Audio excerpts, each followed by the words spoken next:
Just got home from work a bit ago and I have a dry brined ribeye. I'm gonna make some beef stroganoff. I'm gonna start out by thinly cutting my ribeye steak here into some nice slices. I also have an onion here. I'm just gonna use about half of it. Also gonna need some mushrooms for this dish. I have some nice golden oyster mushrooms.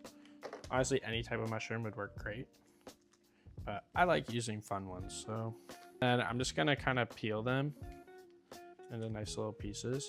Then my last prep task is I'm gonna want some garlic in here. So I'm gonna smash up a few cloves. And there is all of our prep. Got our onions, mushrooms, garlic, and beef. To start out here, I'm gonna use a little bit of duck fat. Since this steak here has been dry brined, I had already seasoned it with salt and even some pepper, so I'm not gonna be seasoning my beef at all. I'm gonna throw it in like a couple batches because I wanna get really nice sears on this and develop a lot of flavor in the pan. Now that we've developed some color on it, on one side, I'm gonna pull it out of the pan. There's a really crucial part of building a lot of flavor into your sauce, because like all these little brown bits on the bottom of the pan is gonna get caught into our sauce and it's gonna make it taste way better. So look at that, that is just flavor right there. There is all of our beef in a bowl there, set off to the side. I'm gonna add a touch more fat, and then I'm gonna go in with my mushrooms, and I'm gonna season these with a little bit of salt. Now that our mushrooms are pretty well browned, but also have a nice meaty texture left to them, I'm gonna pull them out. I'm gonna throw them into the same bowl with my steak. And then I'm gonna go in with more duck fat, go with my onions. And I want these onions to release their moisture immediately, so I'm gonna salt them now. Now that our onions have sweat down nicely, started to brown, and even a little bit of caramelizing happening, I'm gonna go in with my garlic.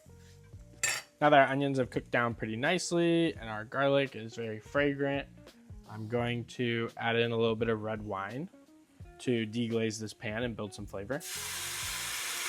Now while this red wine is cooking out, I want to be sure to scrape up all these bits on the bottom of the pan, because that is all good flavor that we have worked on building from our steaks and our mushrooms and our onions all cooking.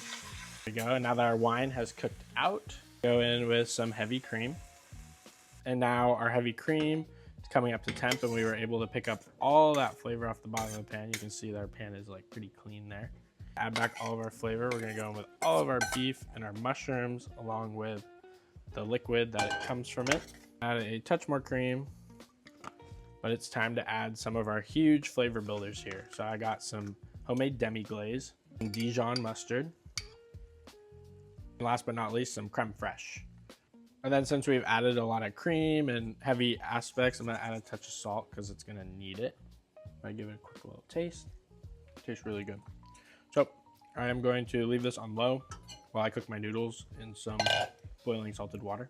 Choice of noodles, it's usually most traditional to use like an egg pasta. So I'm gonna use a pappardelle. Since I made such a big batch and I know I'm not gonna eat it all, I'm gonna pull some of it off to the side.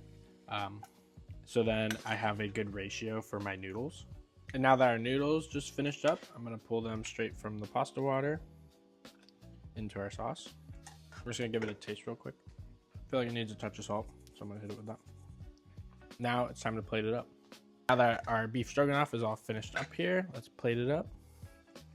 As a garnish, I got some chives that were cut up at my work. And lastly, some crispy fried onions.